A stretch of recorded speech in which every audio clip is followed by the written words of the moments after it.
오늘 여기 마지막 부분에 나와 있는 네 어린 것들을 바위에 매어 치라라고 하는, 그러니까 자기 적들이죠. 정말 무서운 시입니다. 그리고 기도이기도 합니다.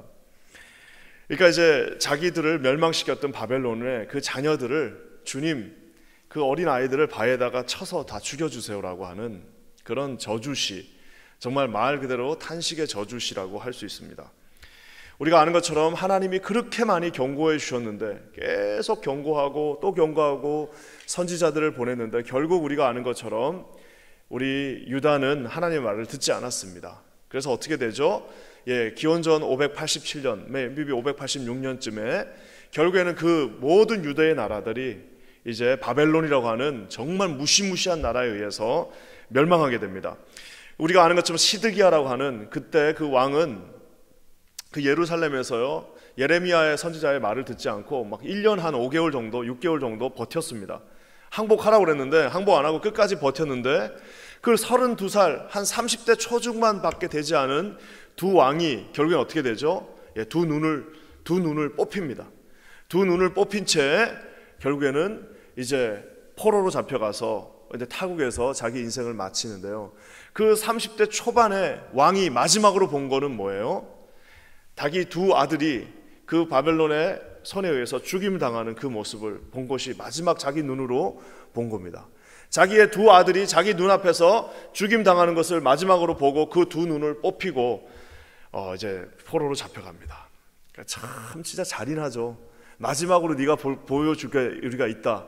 네가 버텼으니까 네 두 아들을 죽이겠다 하고 죽이고 두 눈을 뽑고, 왕이 그 정도였으니 일반 시민들과 일반 평민들은 어떻겠습니까? 1년 6개월 동안 약이 오를 대로 오른 그 바벨론의 그 강력한 군대들이 바깥에서 기다리는데 끝까지 버티는 거예요. 안 나오고. 보통 나라들은 그 정도 가서 딱 자기들 보여주면 그냥 다 항복하고 나왔는데 이 이스라엘은 끝까지 안 나오는 겁니다. 안 나온 이유가 뭐죠? 거짓 선지자들이 이길 수 있다라고 얘기했기 때문입니다. 그래서 끝까지 안 나가고 있다가 어떻게 됩니까? 결국에는 짐승 같은 바벨론의 군대가 들어와서 결국에는 거기 있는 모든 것들을 다 정말 wipe away, 그리고 조금이라도 똑똑한 사람들은 다 데리고 이제 바벨론으로 끌고 가는 그 장면들을 보게 됩니다. 심지어는 거기 카니발리즘이라고 뭐죠? 식인으로 자기 자식들을 잡아먹는 장면도 예레미야 애가에 나옵니다. 그래서 오늘 이 시편 137편의 말씀은 예레미야 애가가 불렀던 그 애가 라멘테이션과 아주 흡사한 그 같은 배경을 말하고 있어요. 그러니까 정말 절망의 상황입니다. 이제 모든 나라가 망해버리고 그 짐승 같은 군인들이 들어와서 모든 것들을 다 유린하고 다 끌려가고, 이제 결국에는 다 끌려간 자들이 바벨론의 한 유프라테스 강가에 앉아서 오늘 탄식하며 부른 노래가 바로 시편 137편의 노래입니다. 아마 이 시편 137편만큼 전 세계 사람이 다 아는 시편도 없을 겁니다. 왜 그러냐면은 옛날에 우리 한국에는 이제 그 개그맨들이 그렇게 부른 것 같아요. 그래서 유명한 이 시편 137편을 통째로 갖다 놓은 노래가 있습니다. 이게 뭐죠? 혹시 아시는 분 있으신가요? 옛날에 우리 옛날 따라라 다들 이불 개고 밥 그 노래 개그맨들이 했잖아요. 그래서 그 옛날에 그 보니엠이라고 하는 70년대 독일계 이 가수, 흑인들이었죠. 가수들이 나와가지고 By the river of Babylon, 기억나시죠? 이 디스코 음악입니다. 바나나나 이러면서 Yeah we wept, we remember Zion 이러면서 우리가 그 시온을 기억한다고 그 시편 137편의 노래를 보니엠이라고 하는 이 일반 가수들이 그대로 갖다 불러냈습니다. 그래가지고 이게 그때는 그냥 그 의미도 모르고 By the river of Babylon, 이게 이제 잘 영어가 안 되니까 다들 이불 개고 밥 이러면서 막 불렀던 기억이 나는데 그 노래가 바로 오늘 이겁니다. 그게 뭐예요? 바벨론 강가에 앉아서 눈물을 흘리면서 우리의 입술 사이로 흘러나오는 언어와 마음속에 연그는 그 망상을 오늘 주님 다 눈앞에서 거두어가 주십시오. 내가 계속해서 시온을 생각하고 너무너무 마음이 아프니까 나는 이제 다 망해버렸고, 나는 이제 아무것도 가진 게 없고, 우리 민족은 완전히 망해버렸으니까 주님, 내 모든 생각을 다 이제는 제발 걷어가 주십시오라고 노래 부르는 그 정말 슬픈 노래입니다. 나는 그 노래가 어떻게 그렇게 히트를 쳤는지 모르겠어요. 하여튼 그렇게 비참한 현실을 이렇게 노래하고 하는 그 상황 속에서요, 저는 오늘 이 말씀을 보면서 우리가 이런 절망 가운데 있는 많은 분들이 계십니다. 마음의 한 구석이, 또 어떻게 보면 전체적인 모든 것들이, 아니면 다 좋은데 한 구석이 진정한 절망 가운데 있는 자들에게 오늘 이 말씀은 여전히 우리에게 소망을 주고 있습니다. 오늘 여러분 그 말씀을 한번 봤으면 좋겠습니다. 지금 이 상황 속에서요, 그 바벨론 강가에서 노예로 이제 막 일하고 있는데, 이제 오늘 끌려온 사람들이 그냥 그 유대의 노예들이 아닙니다. 다 왕족들이요, 귀족들이요, 다 나름대로 펜대를 굴리던 아주 상류층들만 끌려왔는데, 이제 바벨론 강가에서 지금 노역을 하고 있습니다. 그러니까 이 바벨론의 군인들이 놀리는 겁니다. 어떻게 놀려요? 야, 니네 옛날에 그렇게 많이 예배 드렸다며, 니네 옛날에 그렇게 막 수금을 치며 비파를 치면서 노래 많이 하고 하나님 여호와라는 사람을 찬양했다며, 야, 니네 한번 노래 불러봐라, 야, 한 곡 뽑아봐 하면서, 우리 군대 가면 야, 신병, 일병 나와가지고 노래 한 발 장전하고 노래 한번 해봐 이러는 것처럼 니네 한번 노래 불러보라라고 지금 이야기하고 있는 겁니다. 얼마나 비참합니까? 하나님의 백성이, 그 하나님의 성전에서 노래하던 백성들이 그렇게 하나님 말 안 듣고 결국에는 다 끌려가갖고 아무것도 남지 않은 두 손을 가지고 거기서 노역하고 있는데, 적들이 야, 노래 한번 불러봐, 찬양 한번 해봐라 라고 지금 말하고 있는 겁니다. 여러분, 이런 절망 가운데 예루살렘에 있었던 그들이 어떻게 하는지 한번 봤으면 좋겠어요. 2절 말씀 한번 다 같이 읽어보겠습니다. 2절 시작. 그 중에 버드나무에 우리가 수금을 걸었나니. 아까 제가 얘기한 것처럼 바벨론의 군인들이 지키면서 심심하니까, 야, 너 제사장이었지? 너 그렇게 노래를 잘한다며? 수금도 잘 친다며? 그 수금 가져와서 한번 수금을 켜봐. 그러니까 그들이 뭐라고 그래요? 그 중의 버드나무에 우리의 수금을 걸었다. 그 말은 뭐예요? 난 이제 노래하지 않겠다는 겁니다. 그래서 노래하지 않고 거기다가 수금을 걸어버렸습니다. 내가 이렇게 정말 비굴하게 니네들 앞에서 노래하느니 내가 차라리 수금을 거기다가 걸어버리겠다라고 오늘 이야기하고 있는 겁니다. 이게 참 슬픈 말인데요, 또 어떤 면에서는 아마 그때 그냥 차라리 나와가지고, 그래요, 예, 이제는 어차피 내가 여기 살 거니까, 내가 이제 어차피 이 바벨론에 살 거니까 뭐 제사고 뭐고 다 때려치우고 어차피 우리 다 망했으니까 내가 당신 앞에서 한번 열심히 한번 켜보겠습니다. 그러면 빵 하나 더 줄 거 아니에요.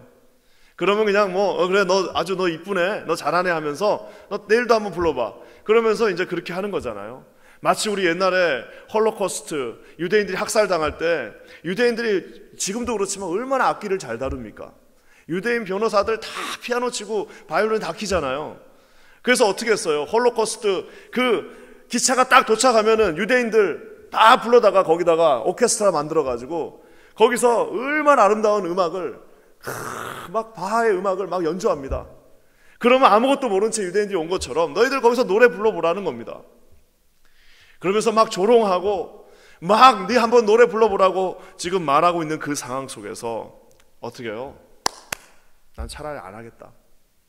내가 너무 아무리 힘들어도 내가 망령되이 하나님의 그 음악을 찬양을 가지고 네 마음을 기쁘게 하지는 내가 않겠다라고 오늘 내려놓는 장면이 바로 이 장면입니다.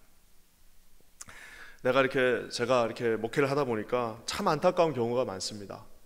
그냥 잘 일들이 풀릴 때는 그렇게까지는 안 되는데 막 궁지로 몰리고 소망이 없어지고, 그리고 어떻게 해요? 막 어려움들이 오면요, 그냥 그 자존심, 그리스도인의 자존심을 다 버려버리고, 에이, 내가 뭐 이렇게 할 바에는 내가 그냥 세상에 하자는 대로 한다라고 가버리는 분들 많이 봅니다.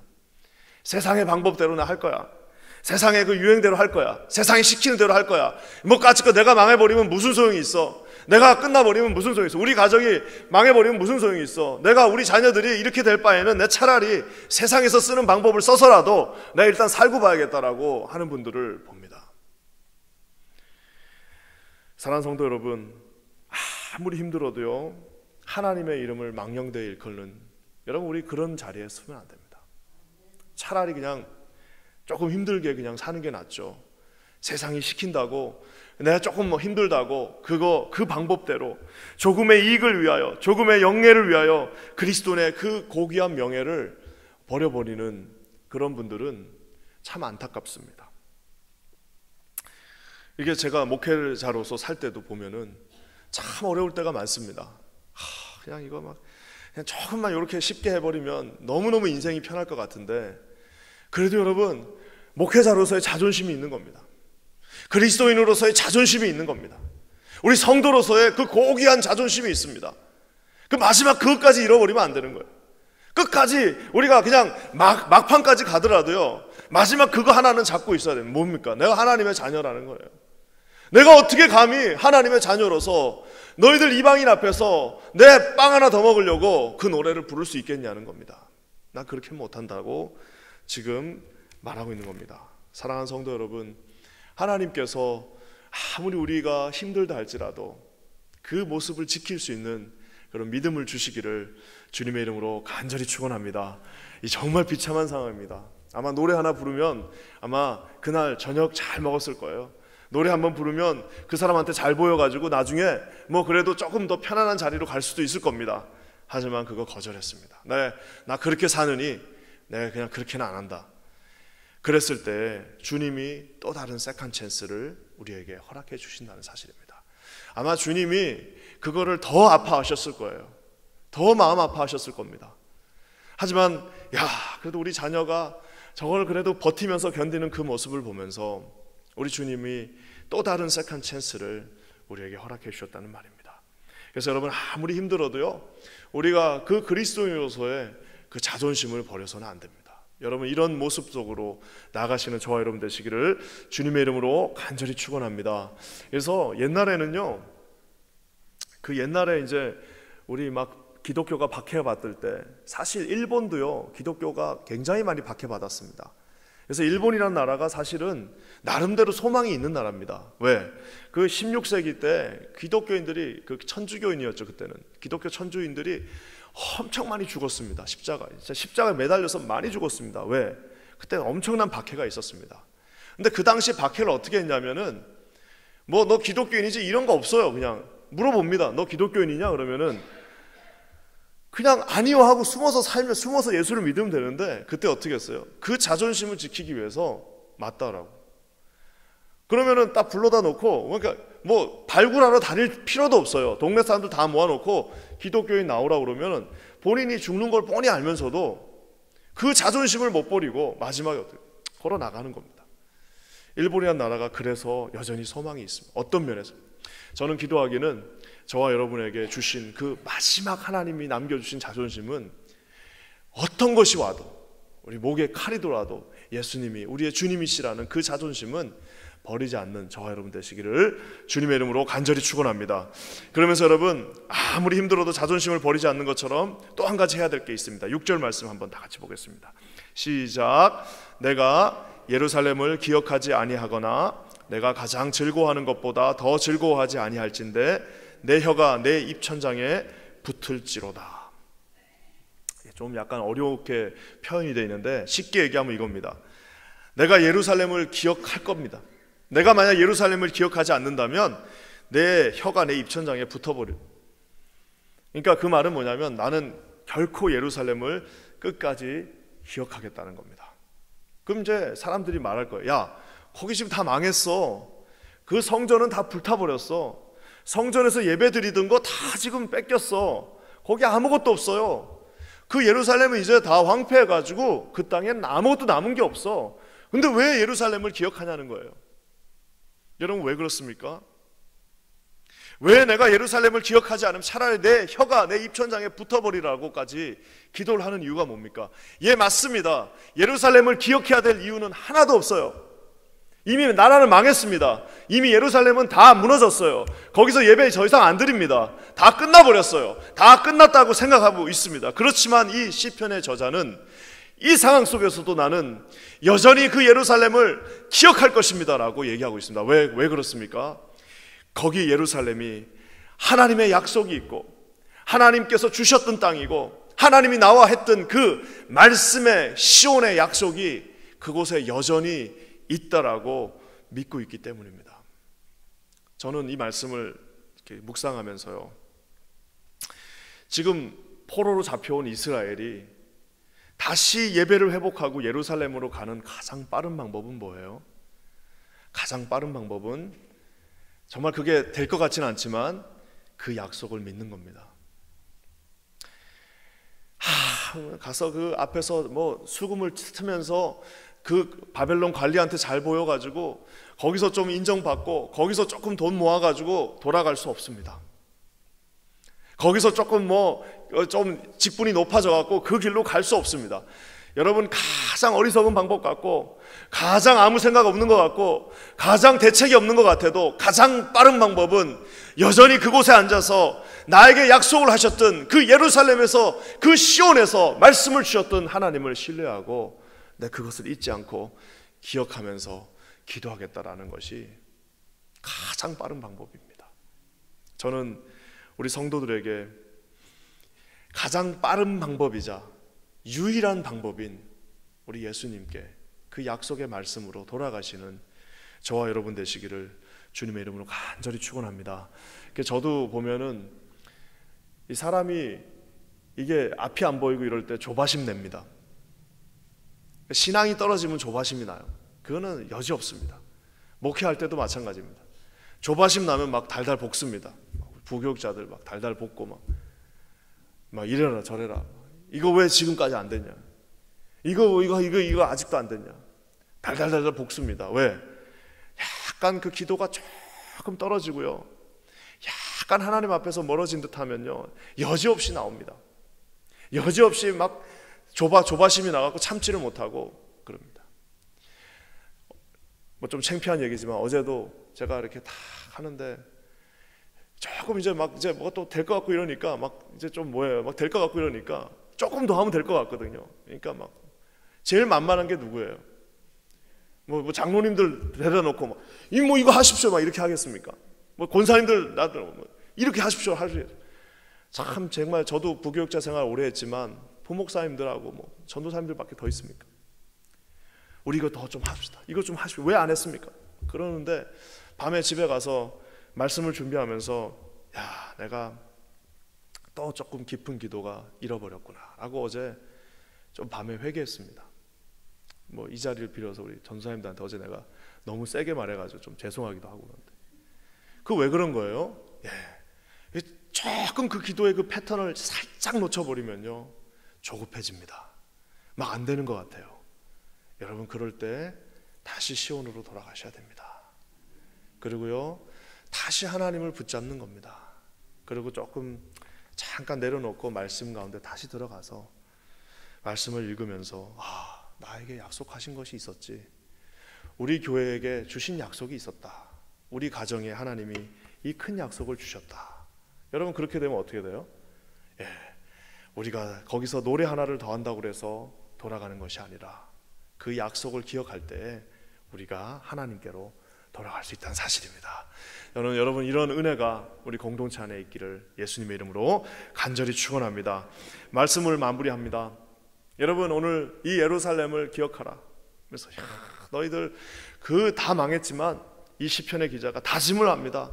내가 내 자존심 버리지 않고 내가 그래도 끝까지 그 시온 예루살렘을 내가 기억할 겁니다 라고 하면서 오늘 시편이 마무리되는데요, 우리가 아는 것처럼 우리보다 더 그 예루살렘을 안타까워하면서 기도하는 사람이 있습니다. 누구시죠? 마태복음에 뭐라고 나와 있습니까? 마태복음 23절에 예루살렘아 예루살렘아 예루살렘아 예루살렘아 내가 그렇게 선지자들을 보냈는데 왜 너희들 그 말을 안 듣고 예루살렘아 예루살렘아 마치 암탉이 그 새끼를 날개 아래에 모음과 같이 예루살렘아 예루살렘아 하면서 엉엉 우시는 분이 계십니다. 누구십니까? 바로 예루살렘 보시고 탄식하셨던 우리 예수님이십니다. 우리가 우는 모습, 우리가 안타까워하는 모습을 더 안타까워하시는 분이 우리 예수 그리스도가 계시다는 사실을 여러분 기억하시기를 주님의 이름으로 간절히 축원합니다. 조금 뭐가 늦춰지고 조금 어려움이 있고 조금 공고한 가운데 계실 때 여러분 조금 더 하나님 앞에 나가셔서요, 예루살렘을 기억하시면서 함께 울어주시는, 예수님과 함께 우시는 저와 여러분 되시기를 주님의 이름으로 간절히 축원합니다. 하나님께서 반드시 역사하실 것입니다. 하나님의 은혜가 반드시 우리 가운데 충만하게 임하실 것입니다.